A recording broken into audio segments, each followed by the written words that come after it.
ദൈവനാമത്തിന് മഹത്വം ഉണ്ടാകട്ടെ. ജീവ നിർവയിലേക്ക് ഏവരെയും സ്വാഗതം ചെയ്തു. ഒരു പ്രാവശ്യം കൂടെ ദൈവവചനമായി നിൽക്കുവാൻ കർത്താവ് തന്ന വിലപ്പെട്ട സമയത്തിനായി തിരുനാമത്തെ സ്തുതിക്കുന്നു. നമ്മുടെ അല്പസമയത്തെ ചിന്തയ്ക്കായി ഒരു വേദഭാഗം വായിക്കുന്നു. പത്രോസിൻ്റെ 2-ാമത്തെ ലേഖനം 3-ാം അധ്യായം 17-ാം വാക്യം. എന്നാൽ പ്രിയമുള്ളവരെ, നിങ്ങൾ മുൻകൂട്ടി അറിഞ്ഞിരിക്കുകൊണ്ട് അധർമ്മികളുടെ വഞ്ചനയിൽ കുടുങ്ങി സ്വന്തം സ്ഥിരത വിട്ട് വീണു പോകാതിരിപ്പാൻ സൂക്ഷിച്ചുകൊള്ളുവീൻ. നാം കഴിഞ്ഞ 4 വീഡിയോയിൽ ബിവേർ അല്ലെങ്കിൽ ജാഗ്രതയായിരിപ്പിൻ അല്ലെങ്കിൽ സൂക്ഷിച്ചുകൊള്ളുവിൻ എന്ന വിഷയത്തോടുള്ള ബന്ധത്തിൽ പല പ്രധാനപ്പെട്ട കാര്യങ്ങൾ ചിന്തിച്ചു. ഒന്ന്, ജീവനുള്ള ദൈവത്തെ ജയിച്ചു കളയുന്ന അവിശ്വാസമുള്ള ദുഷ്ടഹൃദയം നിങ്ങൾ ആർക്കും ഉണ്ടായിരിക്കാൻ സൂക്ഷിച്ചുകൊള്ളുവീൻ. 2, ദൈവാഗ്രഹം, സകലവിധ ദൈവാഗ്രഹവും സൂക്ഷിച്ച് ഒഴിഞ്ഞുകൊള്ളുവീൻ. 3, പുളിച്ച മാവ് അല്ലെങ്കിൽ പുളിപ്പിനെ കുറിച്ച് ജാഗ്രതയുള്ളവരായിരിപ്പിൻ. 4, നായ്ക്കളെയും ആകാത്ത വിലക്കാരെയും വിച്ഛേദനക്കാരെയും സൂക്ഷിപ്പിൻ. ഈ 4 വീഡിയോയായിട്ട് അത് നമ്മൾ ചിന്തിക്കുകയുണ്ടായി. നായ്ക്കൾ എന്ന് പറഞ്ഞിരിക്കുന്നത് അക്ഷീയമായ നായ്ക്കളല്ലല്ലോ. അപ്പോൾ അത് കഴിഞ്ഞ് ഒരു വിഷയം കൂടെ ആ ബന്ധത്തിൽ ചിന്തിപ്പാനാണ് ഞാൻ ആഗ്രഹിക്കുന്നത്. സ്വന്തം സ്ഥിരത വിട്ട് വീണു പോകാതിരിപ്പാൻ സൂക്ഷിച്ചുകൊള്ളുവീൻ. പത്രോസ് തന്നെ 2-ാമത്തെ ലേഖനത്തിൽ അവസാനമായി പറഞ്ഞ വാചകം. എന്തുകൊണ്ട് മറ്റനേക കാര്യങ്ങളുണ്ട് ജാഗ്രതയായിരിപ്പില്ലെങ്കിൽ ബിവേർ സൂക്ഷിച്ചുകൊള്ളുവീൻ എന്നുള്ളത്. അതെല്ലാം ചിന്തിക്കാൻ പോയാൽ ഇനിയും പല വീഡിയോകൾ ചെയ്യേണ്ടി വരും. അതുകൊണ്ട് പ്രധാനപ്പെട്ട 5 കാര്യങ്ങൾ മാത്രം ഞാൻ തിരഞ്ഞെടുത്താണ് ഇത് അവതരിപ്പിക്കുന്നത്. സ്വന്തം സ്ഥിരത വിട്ട് വീണു പോകാതിരിപ്പാൻ സൂക്ഷിച്ചുകൊള്ളുവീൻ. പത്രോസിന്റെ 2-ാം ലേഖനം 3-ാം അധ്യായത്തിൽ പല ഭാഗത്തും പറഞ്ഞിരിക്കുന്ന ഒരു പ്രയോഗം കാണും. പ്രിയമുള്ളവരെ എന്ന് എടുത്തെടുത്ത് പറഞ്ഞിട്ടുണ്ട്. ശരിക്കും പറഞ്ഞാൽ 4 പ്രാവശ്യം അതേ വാചകം പറഞ്ഞിട്ടുണ്ട്, പ്രിയമുള്ളവരെ. അപ്പോൾ അത് പറയുമ്പോൾ താന് എത്ര സ്നേഹത്തോടെയാണ് വിശ്വാസികളെ ഓർപ്പിക്കുന്നത്. സ്വന്തം സ്ഥിരത വിട്ട് വീണു പോകാതിരിപ്പാൻ സൂക്ഷിച്ചുകൊള്ളുവീൻ. അത് എങ്ങനെയെന്നും അപ്പോസ്തലൻ പറയുന്നു. അതിന് പ്രിയമുള്ളവരെ, നിങ്ങളിത് മുൻകൂട്ടി അറിഞ്ഞു കഴിഞ്ഞു. അല്ലെങ്കിൽ നാം അതിൻ്റെ 9, 10, 11, 12, 13 വാക്യങ്ങളൊക്കെ നോക്കിയാൽ എത്ര വിശുദ്ധ ജീവനും ഭക്തിയുള്ളവരായിരിക്കണം എന്നൊക്കെ പറയുന്നുണ്ട്.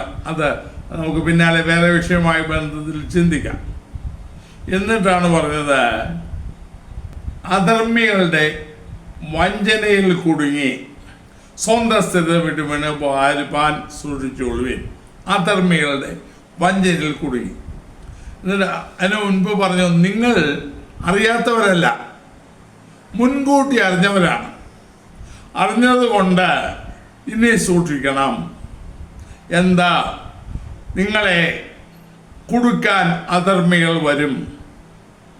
അധർമ്മികളുടെ വഞ്ചന, കുടുക്ക്, അതല്പം നമുക്ക് ചിന്തിക്കേണ്ടതായിട്ടുണ്ട്. എന്താണ്? ആരാണ് അധർമ്മി? പഴയ പ്രയോഗമാണ്. തർജ്ജമ ചെയ്ത കാലത്തുള്ളതിനേക്കാൾ ഭാഷയ്ക്ക് ഒത്തിരി അർത്ഥവ്യത്യാസം വന്നിട്ടുണ്ടല്ലോ. അധർമ്മികളിൽ നിന്ന് എന്താ ഉണ്ടാകുന്നത്? വഞ്ചന. അത് എന്തിനുള്ളതാണ്? നമ്മെ കൊടുക്കാൻ. അതിൻ്റെ ഫലമായിട്ട് എന്ത് സംഭവിക്കും? നമ്മുടെ സ്വന്തം സ്ഥിരത വിട്ട് വീണുപോകും. അപ്പോൾ അധർമ്മികൾ ആരാണ്?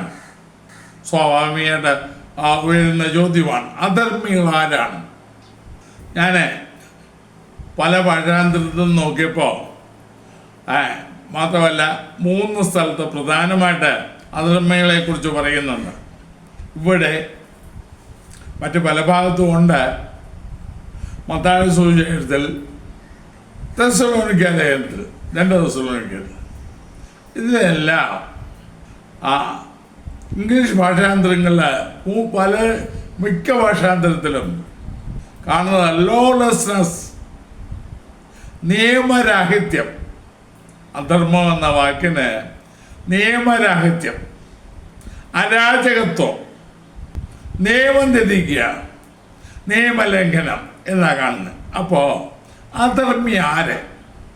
നിയമം ലംഘിക്കുന്ന, പ്രമാണം ലംഘിക്കുന്ന ആരോ അവർ അധർമ്മിയാണ്. ഇസ്രായേൽ മക്കൾക്ക് മോശ മരുഭൂമിയിൽ ന്യായപ്രമാണം കൊടുത്തു. അതിനെക്കുറിച്ച് ആവർത്തന പുസ്തകത്തിൽ എഴുതിയിരിക്കുന്നത് അഗ്നിമയമായൊരു പ്രമാണം അവൻ്റെ പലങ്കയിൽ ഉണ്ടായിരുന്നു എന്നാണ്. അത് അഗ്നിമയമായ പ്രമാണമായിരുന്നു. മാത്രമല്ല അവിടെ എഴുതിയിരിക്കുന്നത് ദൈവം തന്നെ ജനത്തെ സ്നേഹിച്ചിട്ടാണ് അത് കൊടുത്തതെന്നും എഴുതിയിട്ടുണ്ട്. ആവർത്തന പുസ്തകത്തിലുണ്ട്. എന്നാൽ പുതിയ നിയമത്തിൽ വരുമ്പോൾ, പുതിയ നിയമത്തിൻ്റെ ശുശ്രൂഷയെക്കുറിച്ച് പറയുമ്പോൾ അത് അധികം തേജസ്സുള്ളത് എന്ന് എഴുതിയിരിക്കുന്നു. അധികം തേജസ്സേറിയത്. അപ്പോൾ വ്യക്തമായ പ്രമാണം ദൈവം തൻ്റെ ജനത്തിന് കൊടുത്തിട്ടുണ്ട്. അല്ലെങ്കിൽ അവർ അനുസരിക്കാൻ, അവർ പാലിക്കാൻ വ്യക്തമായ ചട്ടങ്ങൾ ദൈവം കൊടുത്തിട്ടുണ്ട്. ഇന്ന് ഫ്രീ കേസും ഓൺലി ബിലീവും അനങ്ങതർക്കാണല്ലോ. രക്ഷിക്കപ്പെട്ടാൽ പിന്നെ ഒരു നിയമവുമില്ല, തോന്നിയ പോലെ നടക്കാം എന്നല്ലേ പറയുന്നേ. കർത്താവേശു ആരംഭത്തിലെ പറഞ്ഞ, അല്ലെങ്കിൽ ഗിരിപ്രഭാഷണ മധ്യേ താൻ പറയുമ്പോൾ അത് തെളിച്ചു പറഞ്ഞു. മുൻ വീഡിയോയിലൊക്കെ അത് ഞാൻ സൂചിപ്പിച്ചിട്ടുണ്ട്. 23-ാം വാക്യത്തിൽ ഞാൻ നിങ്ങളെ ഒരു നാൾ പറഞ്ഞിട്ടില്ല എന്ന് പറഞ്ഞിട്ട് അധർമ്മം പ്രവർത്തിക്കുന്നവരെ എന്നെ വിട്ടുപോകുകയും എന്നും കർത്താവ് പറഞ്ഞതാണ്. അധർമ്മം അവിടെയും ലോലെസ്നെസ്, നിയമം ലംഘിക്കുക. അപ്പോൾ ദൈവം വ്യക്തമായ നിയമം എല്ലാത്തിനും കൊടുത്തിട്ടുണ്ട്. ഈ പ്രപഞ്ചത്തുള്ള സകല കാര്യത്തിനും വ്യക്തമായ നിയമമാണ്. എല്ലാം ഓർഡറിലാണ്. സാധാരണ പറയാറുണ്ടല്ലോ, order is heavens first law. സ്വർഗത്തിൻ്റെ ആദ്യത്തെ പ്രമാണം തന്നെ, നിയമം തന്നെ ക്രമമാണെന്ന്. അപ്പോൾ എല്ലാം ക്രമമായി ചന്തമായി നടക്കണം എന്നുള്ളത് ദൈവത്തിന് വ്യവസ്ഥയാണ്. നമ്മുടെ ശരീരത്തിൽ എല്ലാം ക്രമത്തിൽ വെച്ചിരിക്കുന്നില്ലേ. നാം സാമാന്യ ബുദ്ധിയുള്ള ഏത് മനുഷ്യരും എല്ലാ കാര്യങ്ങളും ക്രമമായി നടക്കണം എന്നാഗ്രഹിക്കുന്നവരല്ലേ.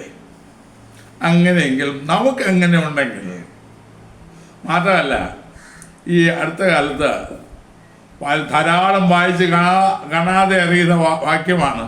പക്ഷേ ഒരു വിഷയത്തോളം പെട്ടെന്ന് ആ വാക്യം എന്നെ ശ്രദ്ധിച്ചു. അപ്പോഴാണ് അതിൻ്റെ ഗൗരവം ഞാൻ ചിന്തിച്ചത്.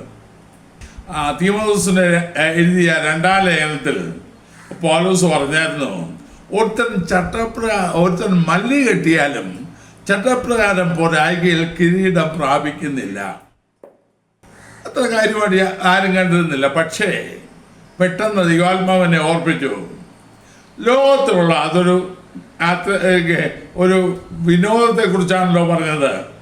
അതിൽ പോലും ചട്ടപ്രകാരം മല്ല് കെട്ടിയില്ല എങ്കിൽ അവൻ ജയിച്ചെന്ന് പറഞ്ഞാലും കിരീടം പ്രാപിക്കത്തില്ല. അല്ലെങ്കിൽ ലോകത്തിലെ ഏത് വിനോദത്തിനും അല്ലെങ്കിൽ ഏത് ഗെയിംസിനും പലതരം, ബാഡ്മിൻ്റൺ ഉണ്ട്, ബോക്സിംഗ് ഉണ്ട്, റെസ്ലിംഗ് ഉണ്ട്, പിന്നെ ക്രിക്കറ്റ് ഉണ്ട്. എല്ലാ കളികൾക്കും വ്യക്തമായ നിയമമുണ്ട്. റഫറി ഒരുത്തൻ ജയിച്ചാലും നിയമം ലംഘിച്ചെങ്കിൽ ആ ബന്ധപ്പെട്ട കളിക്കുള്ള ഏതെങ്കിലും ചട്ടം ലംഘിച്ച് പോയിട്ടുണ്ടെങ്കിൽ അവൻ ജയിച്ചെന്ന് പറഞ്ഞാൽ അത് ഫൗളാക്കും. ഇന്ന് ദൈവരാജ്യവുമായുള്ള ബന്ധത്തിൽ, ആത്മാവിനെ ബാധിക്കുന്ന ബന്ധത്തിൽ, നിത്യതയെ ബാധിക്കുന്ന ബന്ധത്തിൽ ഒരു നിയമവുമില്ല. എല്ലാം ഫ്രീ. ശരിക്കും പറഞ്ഞാൽ കുത്തഴിഞ്ഞ പോലെ. കർത്താവ് പറഞ്ഞത് മത്തായി സുവിശേഷം 7-ാം അധ്യായം 22-21 വാക്യം, കർത്താവേ കർത്താവേ, ഞങ്ങൾ നിന്റെ നാമത്തിൽ ഭൂതങ്ങളെ പുറത്താക്കി, നിന്റെ നാമത്തിൽ പ്രവചിച്ചു, ഭൂതങ്ങളെ പുറത്താക്കി, നീ ഞങ്ങളുടെ ധരിക്കൽ പഠിപ്പിച്ചു, ഞങ്ങൾ വളരെ വീര്യപ്രവൃത്തികൾ ചെയ്തു. അപ്പോൾ വീര്യപ്രവൃത്തികൾ ചെയ്യണമെങ്കിൽ അസാമാന്യ ശക്തി ഉണ്ടെങ്കിലേ പറ്റുള്ളൂ, അല്ലെങ്കിൽ വിശേഷമായ കൃപയുണ്ടെങ്കിലേ പറ്റത്തുള്ളല്ലോ. ഇതെവിടെ തോന്നുന്നു? കർത്താവ് പറയുന്നത്, ഞാൻ നിങ്ങളെ ഒരു നാളും പറഞ്ഞിട്ടില്ല, അധർമ്മം പ്രവർത്തിക്കുന്നത് എന്നെ വിട്ടുപോകുവിൻ. ലോലെസ് പീപ്പിൾ, നിയമലംഘകരെ, പ്രമാണമില്ലാത്തവരെ, നിങ്ങൾ എന്നെ വിട്ടുപോകുവിൻ. അപ്പോൾ ഈ അധർമ്മത്തിന് വ്യാപാരം എവിടുന്നാണ്? അത്ഭുതം പ്രവർത്തിക്കുന്നയാളിന്, അല്ലെങ്കിൽ കൃത്യമായി പ്രവചിക്കുന്നവന് ചില്ലറ സ്ഥാനമല്ലല്ലോ നാം എല്ലാം കൽപ്പിച്ചു കൊടുക്കുക. ഒരു കൈയുടെ വെള്ളയിൽ നമ്മളവരെ പൊക്കിക്കൊണ്ട് നടക്കുകയല്ലേ?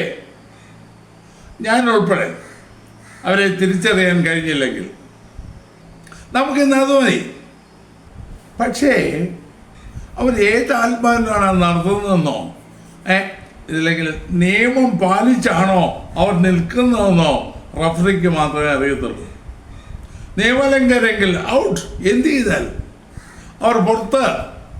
ലോകത്തുള്ള ചെറിയ കാര്യത്തിന് പോലും, കളിക്ക് പോലും നിയമമുണ്ടെങ്കിൽ ദൈവരാജ്യത്ത് നിയമമില്ലെന്നോ, വ്യക്തമായ അതിലും വരമ്പുമില്ലെന്നോ, എങ്ങനെയും നടക്കാമെന്നോ, അധർമ്മം എവിടുന്ന് വരുന്നുവെന്നും ഞാൻ പറഞ്ഞല്ലോ.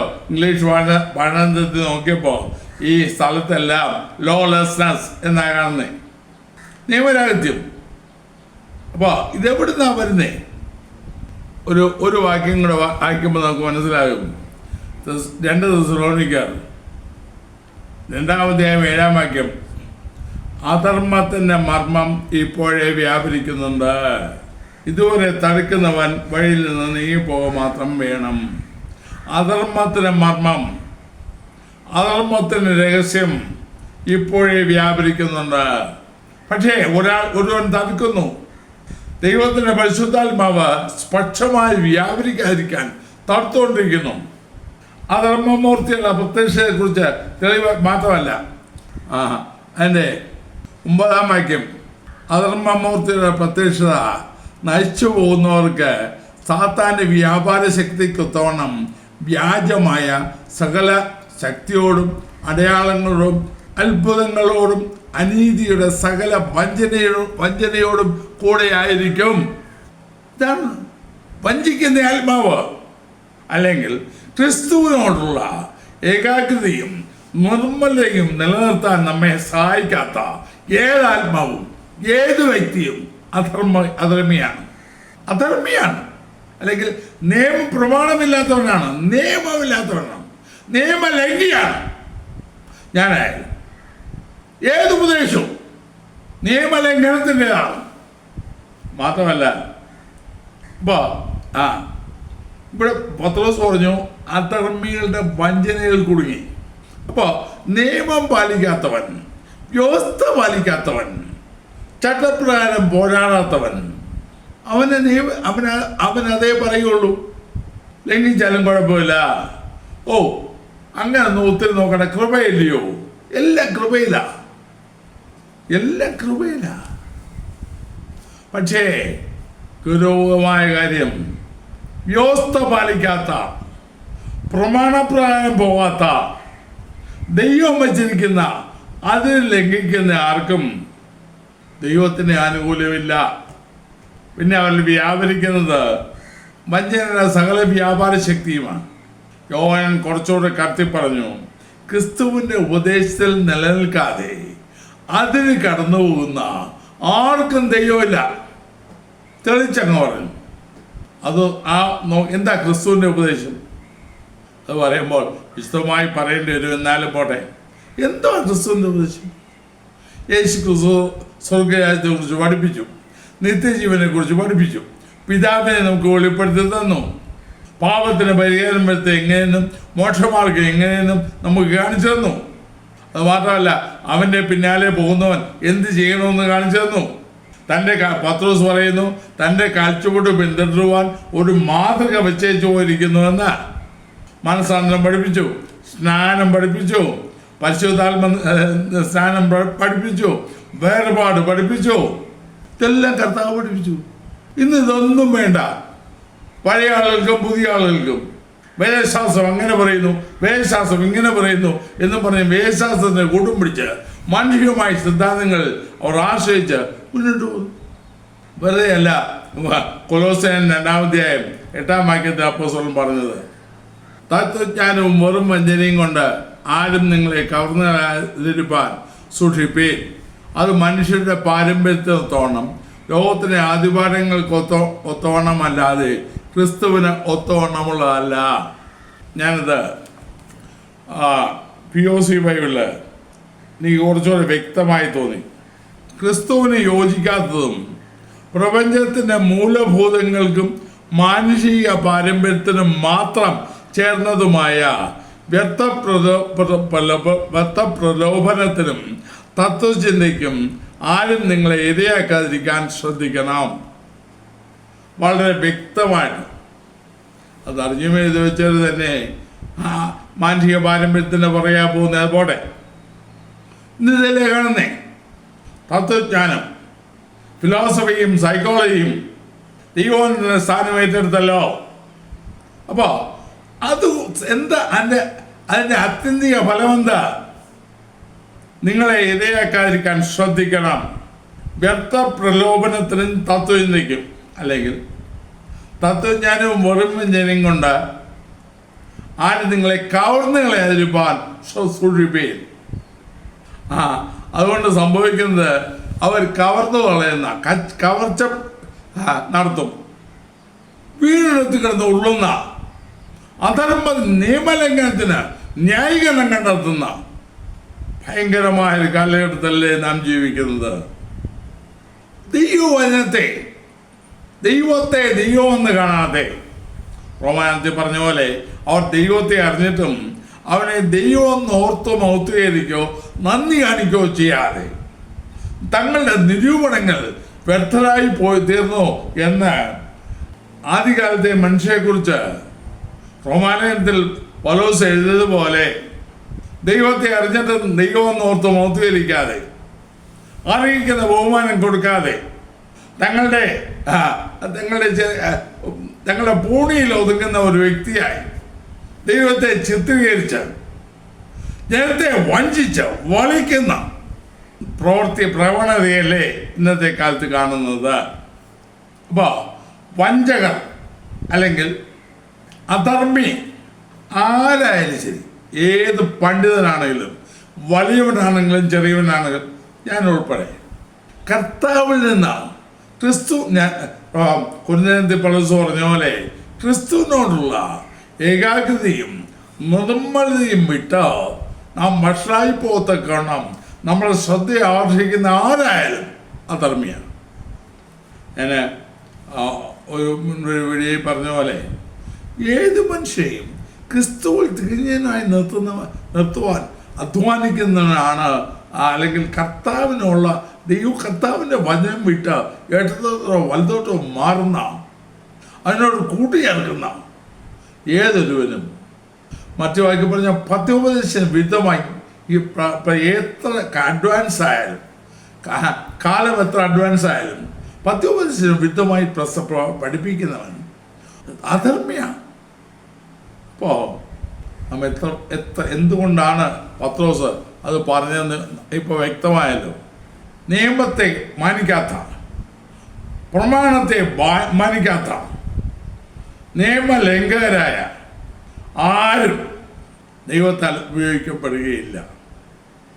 അപ്പോൾ ആ കർത്താവ് പ്രവാചകന്മാരെ, അത്ഭുത വീര്യപ്രവൃത്തികൾ ചെയ്തവരെ എന്തുകൊണ്ട് ഞാൻ നിങ്ങളെ അറിഞ്ഞിട്ടില്ല എന്ന് പറഞ്ഞു? അവരെന്തുകൊണ്ട് അധർമ്മം പ്രവർത്തിക്കുന്നത് പറഞ്ഞു? അതിന് കാരണം എന്താ? അവർ ദൈവവചനം അനുസരിച്ചില്ല, വചനം പാലിച്ചില്ല. അപ്പോൾ പത്രോസ് ഇവിടെ അധർമ്മി എന്ന് പറയുമ്പോൾ അവരെന്താ ചെയ്യുക എന്ന് കൂടെ എഴുതിയിരിക്കുന്നു. അധർമ്മികളുടെ വഞ്ചന, നിയമത്തെ അനുസരിക്കാത്ത, വ്യവസ്ഥ പാലിക്കാത്ത, വചനത്തിൽ നിലനിൽക്കാത്ത, ക്രിസ്തുവിൻ്റെ ഉപദേശത്തിൽ നിലനിൽക്കാത്ത എല്ലാവരും ഉപദേശിക്കുന്ന വഞ്ചനയാണ്. വഞ്ചന. അപ്പോൾ ഒരു പറയുന്നു, പ്രിയമുള്ളവരെ, അധർമ്മികളുടെ വഞ്ചനയിൽ നിങ്ങൾ കുടുങ്ങരുത്, അവരെ വാക്കുകൾ കേൾക്കരുത്. എന്നിട്ട് സ്വന്തം സ്ഥിതി അങ്ങനെ കുടുങ്ങിയാൽ എന്ത് സംഭവിക്കും? മറ്റു വാക്കി പറഞ്ഞാൽ അവർ വശമായി തത്വജ്ഞാനവും വ്യക്തമായ പാരമ്പര്യങ്ങളും കൊണ്ട് നിങ്ങളോട് അടുത്ത് വരുമ്പോൾ അവരുടെ വാക്കുകൾ കേട്ട് അതിനെ ശരിവച്ച് അതിൻ്റെ പിന്നാലെ പോയാൽ നിങ്ങൾക്ക് എന്ത് സംഭവിക്കും? സ്വന്തം സ്ഥിരത നഷ്ടപ്പെടും. അല്ലെങ്കിൽ നിൽക്കുന്ന ഈ കുന്തലത്തിൽ എഴുതിയിരിക്കുന്നല്ലോ, ആകയാൽ താൻ നിൽക്കുന്നു എന്ന് തോന്നുന്നവൻ വീഴാതിരിപ്പാൻ സൂക്ഷിക്കട്ടെ. ഒന്ന് കുന്തലുള്ള വാക്യമാണല്ലോ. നിൽക്കുന്നു എന്ന് തോന്നുന്നവൻ കൃപയിൽ ആശ്രയിച്ച് ദൈവകൃപയിൽ ചാരി അതിൽ നിലനിൽക്കാതെ ഇവരുടെ വാക്ക് കേട്ടാൽ ഈ നിയമത്തെ പ്രമാണിക്കാത്ത, നിയമത്തെ മാനിക്കാത്ത എല്ലാവരും ആരായാലും ശരി അവർ വഞ്ചകരാണ്.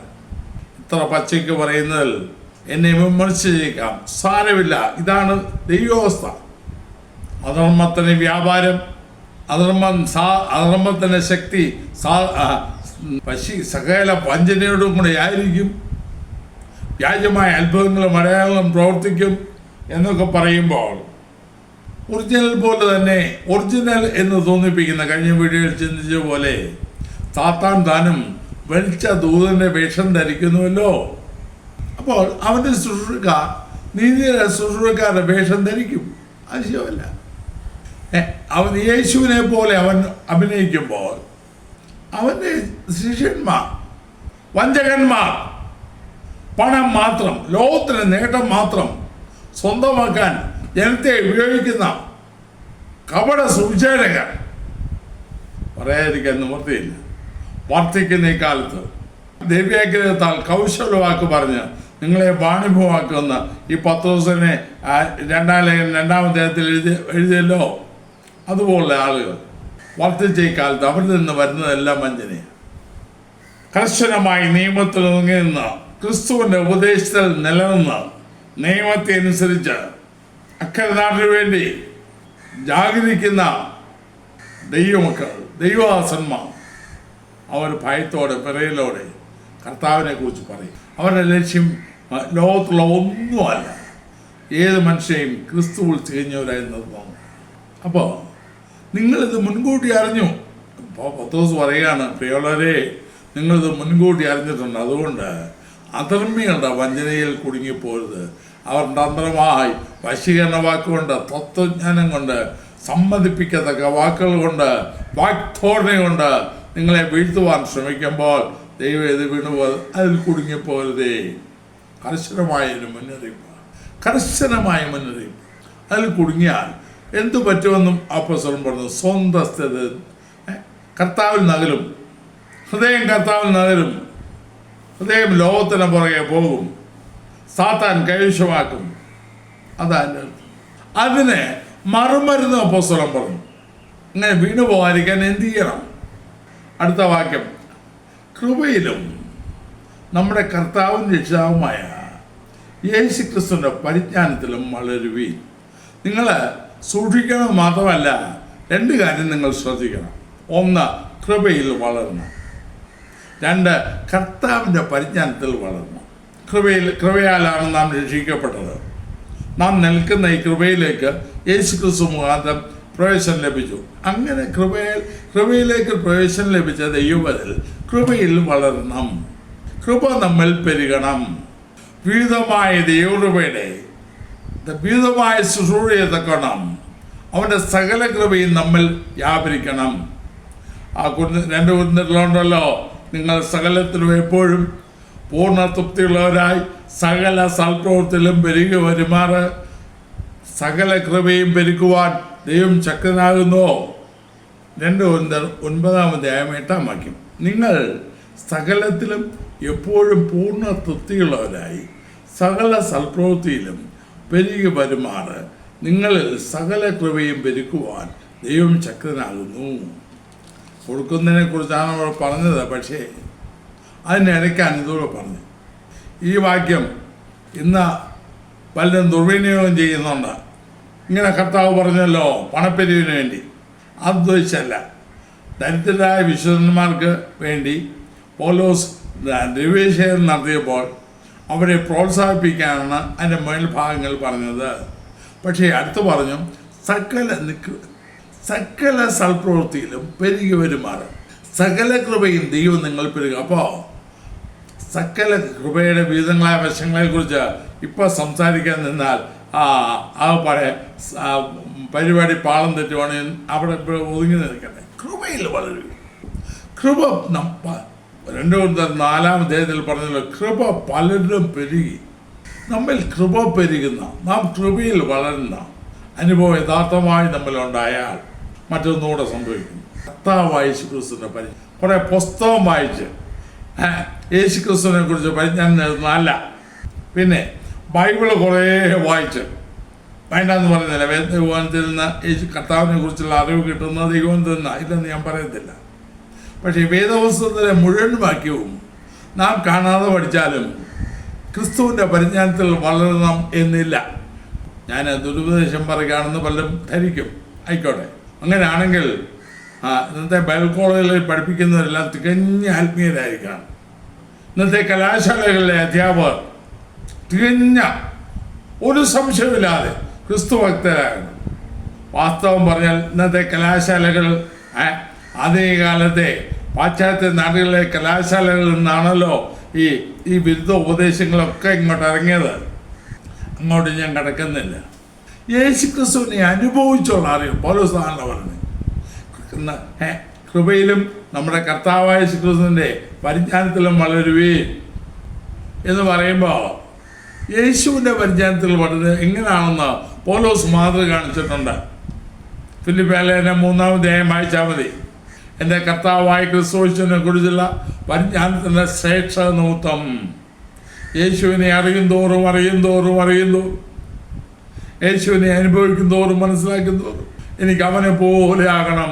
എനിക്ക് ലോകത്തിലൊന്നും വേണ്ട, ലോകത്തിന് ഇൻപം വേണ്ട. പാടും, ലോകം എനിക്ക് വേണ്ട, ലോകത്തിന് ഇൻപം വേണ്ട എന്ന് വലിയവായി പാടും. എന്നാൽ നമ്മുടെ നിത്യജീവിതത്തിലോ ചെറിയ കാര്യത്തിൽ പോലുമോ എനിക്ക് യേശുവിനെ പോലെയാണ്. എൻ്റെ കർത്താവിനെ അനുകരിക്കണം. എന്നാലാവോളം എൻ്റെ കർത്താവിനെ അനുകരിക്കണം. അവൻ്റെ പാദത്തിലിരിക്കണം. കൃപയിൽ പരിജ്ഞാനത്തിൽ വളരണം. തീർച്ചയായിട്ടും നമ്മുടെ പ്രാണനെ പോലും ത്യജിക്കത്തക്ക നിലയിൽ നാം കർത്താവിൽ ആശ്രയിക്കപ്പെടും.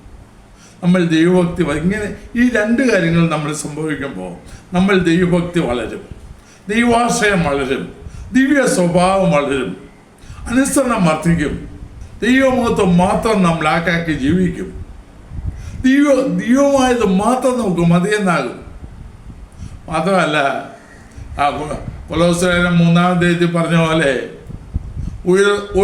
ഉയരത്തിലുള്ളതിനായി നാം വാഞ്ചിക്കും, അതിനായി ദാഹിക്കും, അതിനായി ജീവിക്കും. അങ്ങനെ വരുമ്പോൾ ഈ മനുഷ്യർ അധർമ്മി അവൻ്റെ വഞ്ചനയും കൊണ്ട് തട്ടിപ്പും കൊണ്ട് വരുമ്പോൾ ഇവിടെ നടക്കുകയില്ല. കൃപയിൽ വളരുന്ന, കർത്താവിൻ്റെ പരിചയത്തിൽ വളരുന്ന ഒരു ദൈവത്തിൻ്റെ മുൻപിൽ അധർമ്മയുടെ വഞ്ചന, അധർമ്മയുടെ തട്ടിപ്പ് ഏൽക്കുകയില്ല. കാരണം എൻ്റെ കർത്താവിനെ കുറിച്ചുള്ള അവൻ്റെ പരിജ്ഞാനത്തിന് അന്യമായെല്ലാം ഞാൻ തിരിച്ചറിയും. ആത്മീയ വിവേകം പ്രാപിക്കും, ആത്മീയ വിവേചനാശക്തി പ്രാപിക്കും. ഇന്ന് പലർക്കും ഇല്ലല്ലോ വിവേചനാശക്തി. എനിക്ക് ഒരു കാലത്ത് തീരെ ഇല്ലായിരുന്നു. ഒത്തിരി അബദ്ധത്തിൽ പെട്ടിട്ടുണ്ട്. അപ്പോൾ ദൈവജനമേ, നാം സൂക്ഷിക്കേണ്ട, വളരെ ശ്രദ്ധിക്കേണ്ട. കൃപയിലേക്ക് വന്നു, അവൻ നമ്മെ കർത്താവിൽ നിർത്തി. നമ്മുടെ സ്ഥിരത സംഗീതകാരൻ പറഞ്ഞ പോലെ എൻ്റെ കാലുകളെ ഒരു പാറമേൽ നിർത്തി എൻ്റെ ഗമനത്തെ സ്ഥിരമാക്കി.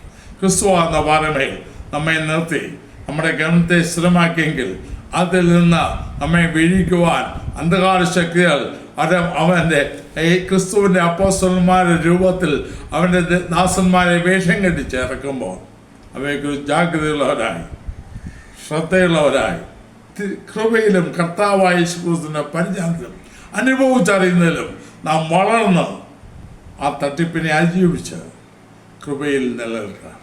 നമ്മെ വീഴ്ത്തുവാൻ ശക്തികൾ പിന്നിലുണ്ട്, വീഴ്ത്തുവാൻ പലതും നമ്മുടെ മുൻപിലുണ്ട്, നമ്മുടെ ചുറ്റുമുണ്ട്.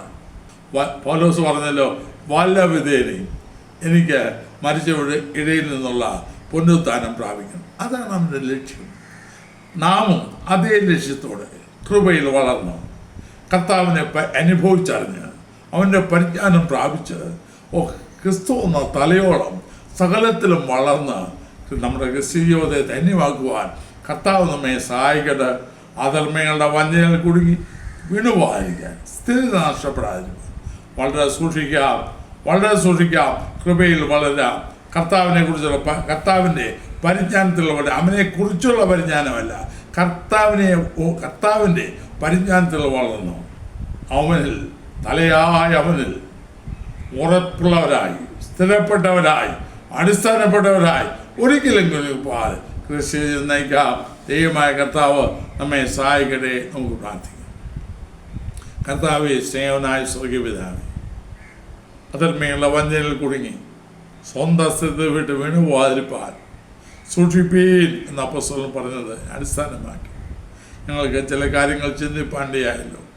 അതാ ധർമ്മിയാര് എന്ന് തിരിച്ചറിയാത്ത കാലത്ത് കർത്താവെ അവരുടെ ഉപദേശങ്ങളെല്ലാം സൂക്ഷിച്ച് ശ്രദ്ധിച്ച് എൻ്റെ കർത്താവിൻ്റെ കൃപയിലും പരിജ്ഞാനത്തിലും വളർന്ന് അങ്ങോട്ട് എൻ്റെ ഉപരായി അങ്ങേക്ക് വേണ്ടി നിലകൊള്ളുവാൻ ഞങ്ങളെ സഹായിക്കണമേ. ആരും ഞങ്ങളെ കവർന്നു കളയരുതേ, ആരും ഞങ്ങളെ വീഴ്ത്തി കളയരുതേ. തൃക്കരങ്ങളെ ഏൽപ്പിക്കുന്നു യേശുക്രിസ്തുവിന്റെ നാമത്തിൽ പിതാവേ, ആമേൻ. ഈ വീഡിയോ നിങ്ങൾക്ക് അനുഗ്രഹമായെങ്കിൽ മറ്റുള്ളവർക്കും ഷെയർ ചെയ്ത് കൊടുക്കുക. നിങ്ങൾക്കായി പ്രാർത്ഥിക്കുക. ദൈവമായ കർത്താവ് നിങ്ങളെ ധാരാളമായി അനുഗ്രഹിക്കുമാറാകട്ടെ.